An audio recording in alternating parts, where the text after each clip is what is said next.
So I attempted to do these type of videos last year, but it was midway through the season, and I was just kind of like flying by the seat of my pants, and the views didn't do so well. Well, this time around, it's gonna be a little different. In the new step in the direction of these new videos, I'm going to be talking about basically my predictions on each NFL week. And I know not a lot of my subscribers are sports fans, but like I like football.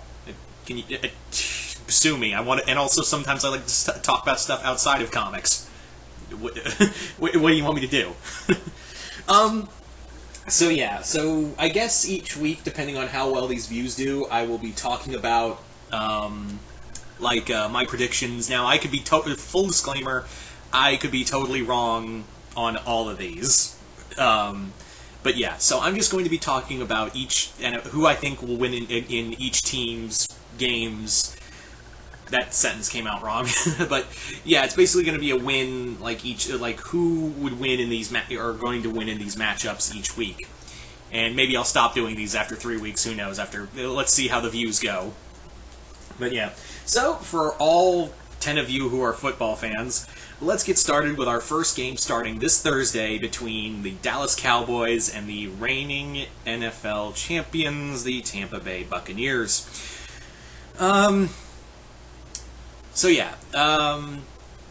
This might be interesting. We got Dak Prescott back. He's got a lot of offense.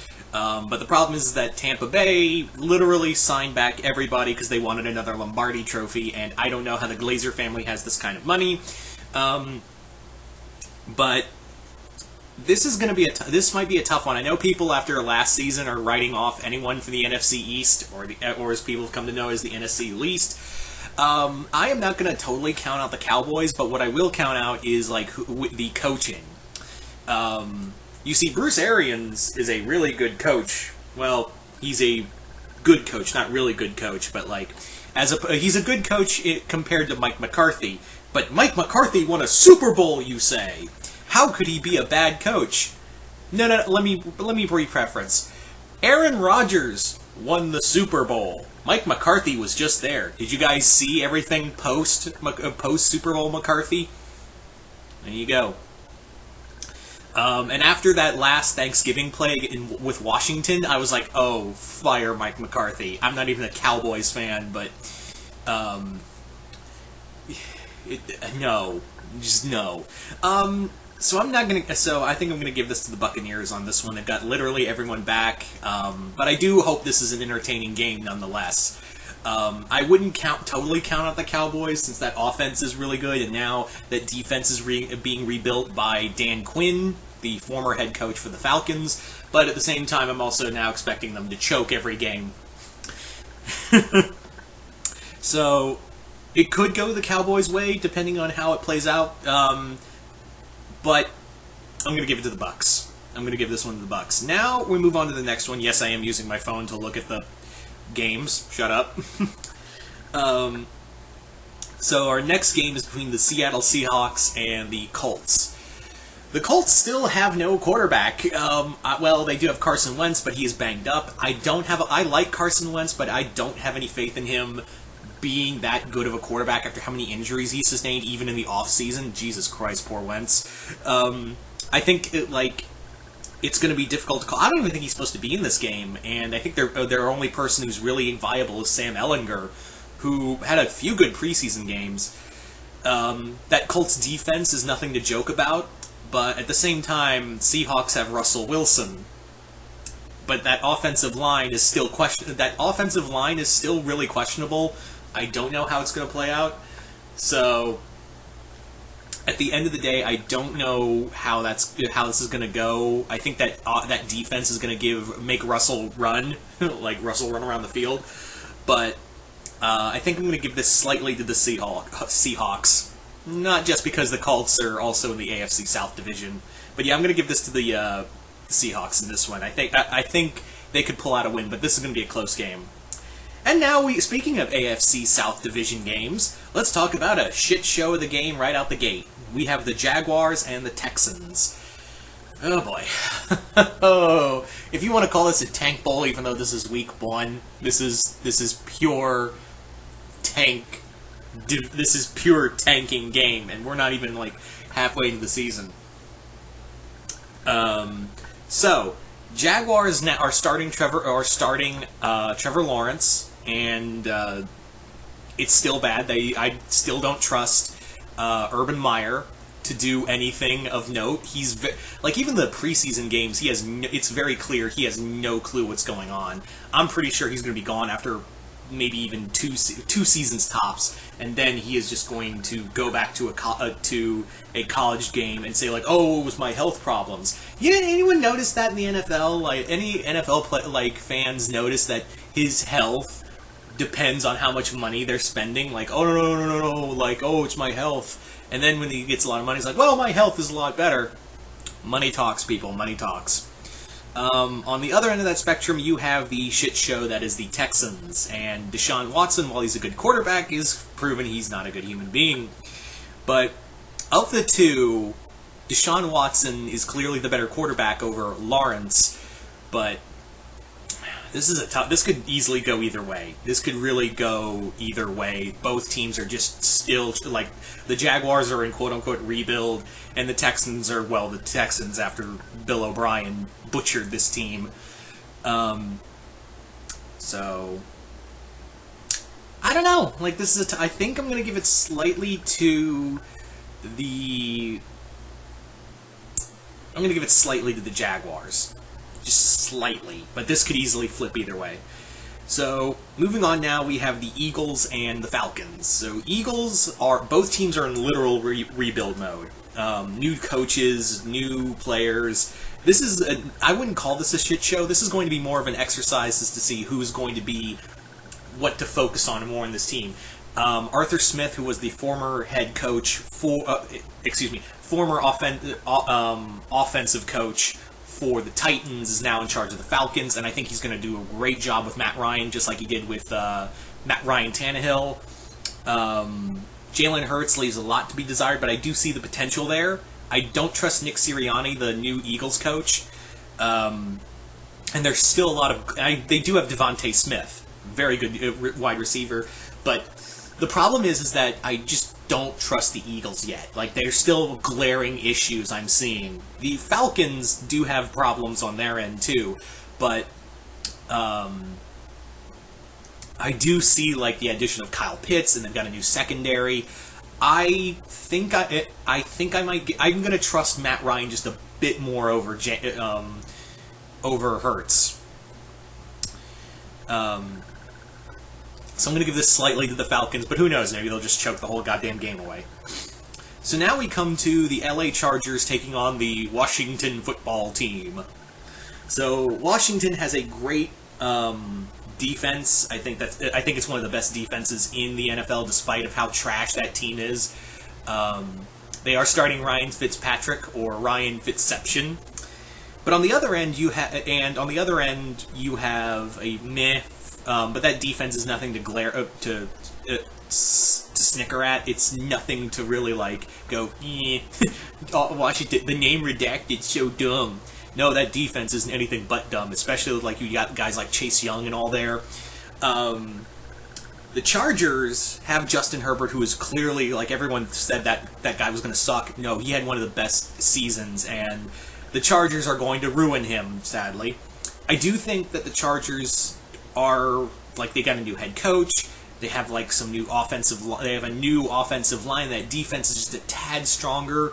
But I still have my doubts on the Chargers. They are literally the AFC equivalent of the Falcons, where they're the LA Chokers. So I'm going to give this slightly to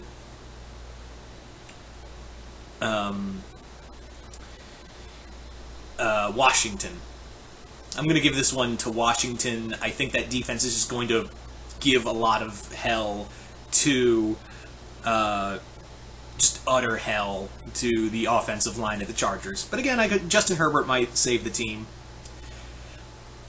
So now we come to the Pittsburgh Steelers taking on the Buffalo Bills.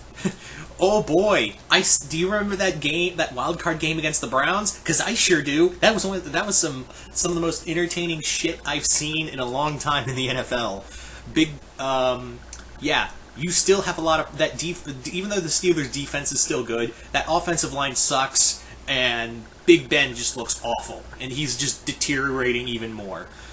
Meanwhile, on the other end, you have the AFC East's new terrible, the new growing empire in the Buffalo Bills, ready to beat the ever-loving shit out of anything they come in contact with. You know, Josh Allen had a breakout year, and he's ready to prove that wasn't a fluke, along with Stephon Diggs, and as long as Cole Beasley keeps his fucking mouth shut, they'll be fine.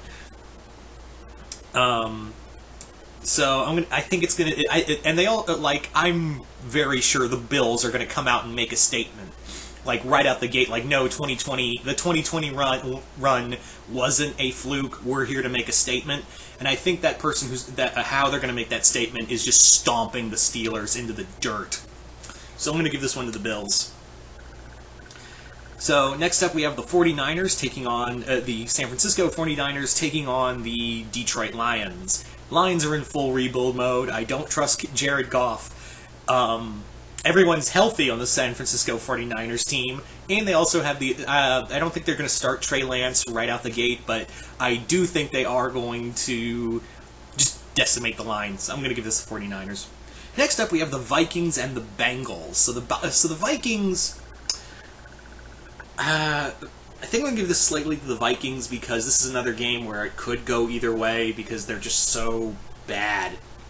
Both teams are just so bad, but the Bengals do have some new offensive lines. They don't really have much of an offensive line still, and Joe Burrow's just going to get murdered.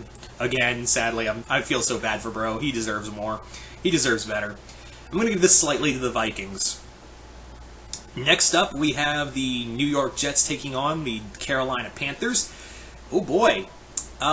This is going to be interesting because Sam Darnold, who used to play for the Jets, is now on the Panthers, so he's right out the gate taking on his former team. So, the Panthers are clearly still in a rebuild era, but they clearly have, last year, even though they only won 4 or 5 games, they were clearly impressive, especially against teams like the Chiefs and Packers. They had a lot of potential. And on the other end, we have the Jets, who I would usually scoff at, but now they have Robert Saleh. I'm still not convinced on Zach Wilson. I'm still not completely sold on Zach Wilson. And that team is also... So it's basically 2 rebuilding teams. This is another one where it could easily just go either way. But I think I'm going to give it slightly to the Panthers because they have a little more experience. The only question I have is Darnold himself. This is going to be... these first few games are going to show if Darnold was ruined by Adam Gase or not. And what better way than to have it on his former team? So next up is the game I'm most excited for, is the Cardinals and my boys, the Titans.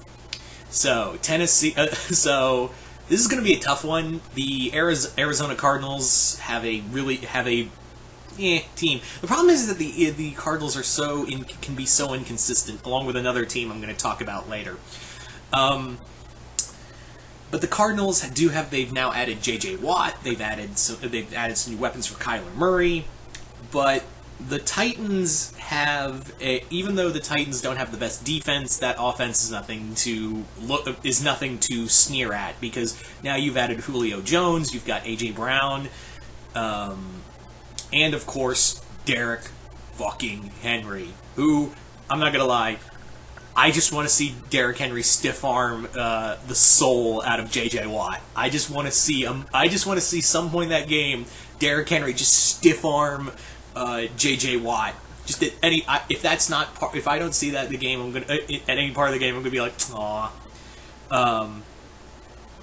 That offense is going to be just stacked. I'm still worried about the Titans' defense. But I think I'm going to give this slightly to the Titans. No, I'm not biased, shut up. But I think it's going to be a proving ground game for this one. Next up, we have the Browns and the Chiefs. Now, the Browns did lose to the Chiefs in a close game at Arrowhead. in the divisional round. It's in the the playoffs last year.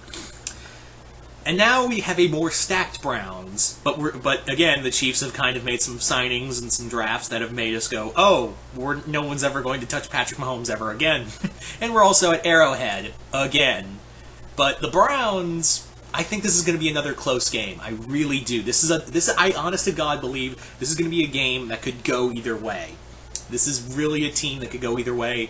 But at the end of the day, as much as I like Baker Mayfield, Patrick Mahomes is Patrick Mahomes.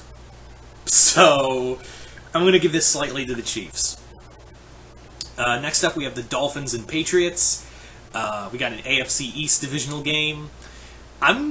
This is basically more of a tale of two rookie quarterbacks. You have Tua Tagovailoa doing his sophomore year. He's still got a lot to prove. And then you have Mac Jones, who's now in starting. Mac Jones, I'm still not completely convinced is their guy. I think they should have... I know there was some controversy with Cam Newton, but I feel like you should have gotten a veteran. Like, you shouldn't have started your rookie right out the gate. I don't see it yet. You did make some aggressive signings with, like, Aguilar and all of them, but the Dolphins are nothing to sneer at. Like, the Dolphins are even though they lost the playoffs, they still went 10-6, and they are I think they are going to have a juggernaut of a year. But Tua is the question right there. Tua is the big question mark there. But at the same time, you still have like Xavier Howard. You have just a devastating defense and a secondary and an offensive line that is going to hold up. And the Patriots, you've always had problems with the Dolphins, haven't you? I think I'm going to give this one to the Dolphins. But this is good. I think this is going to be a close game. So, moving on now to the Broncos and Giants. The Broncos have started Teddy Bridgewater, which I think was smarter than doing Drew Lock. And the Giants are still the Giants. There's no excuse for Daniel Jones. There really isn't. I think I'm going to give this one to the Broncos. I think they've added some new pieces to the draft, and they've made them a little more. I wouldn't call them a dark horse, pun intended, for the playoffs, but I do think they are going to give some headaches for some minor teams, but not by much. So I'm going to give this one to the Broncos. Next up, you have the Packers and Saints. This could be the last dance for Aaron Rodgers, and they've literally put a lot of money into keeping him here. And on the other end, you have the Saints, who are now starting Jameis Winston. The Saints, there's still a lot of offensive and defensive weaponry on the Saints end that make them a powerhouse. Winston is, because I saw him in Tampa Bay. I've seen him play in Tampa Bay. I'm wondering if you're going to get any of a famous Jameis's famous turnovers, but who knows? Maybe that shadowing of Drew Brees is going to come in handy. I'm going to give this one to the Packers. I think they just have enough power behind them, and they have a veteran QB who is literally probably going to get the MVP award again. So I'm going to give this one to the Packers. Next up, you have the Rams and Bears. Excuse me. The Rams This is going to be the proving game for. I don't think they're going to start Andy. Now they are going to probably start Andy Dalton. I don't think they're going to start Justin Fields for the Bears. Not yet. I don't think that would be stupid. And that Rams defense is terrifying. The Rams have a decent offense. The big question is Stafford. How is he going? It's very much like with Sam Darnold, where has he been ruined by Matt Patricia just like Darnold was by Adam Gase? So that's going to be the big question right there. But on that, you have Aaron Donald. You have a devastating defense. The Bears also have a very good defense as well. Like, they still have a very strong defense, but that offense is left a lot to be desired. I'm going to give this one to the Rams, just slightly. But yeah, I think they just edged out via defense. And finally, our Monday night game is the Ravens and the Raiders. Do you remember when I talked about another inconsistent team of all hell? That's the Raiders. The Raiders can look great 1 second and then completely fall to shit in the second. And it doesn't help that your first game is against a team that is very hungry for the playoffs, and I do mean hungry. Lamar Jackson, just that team, they did lose J.K. Dobbins to an injury, but there's still a lot of power behind that offense and defense. So, and the Raiders are the Raiders. I'm going to give this one to the Ravens. So you guys tell me in the comments. So there you go, guys. Like I said, I know this was kind of a long video, but it was just kind of fun to talk about football again. And yeah, football's back. Yay! So if there's any football fans out there, you guys give me your predictions in the comments below. And once again, I'm Mr. Multiverse. I'll see you next time in the Multiverse.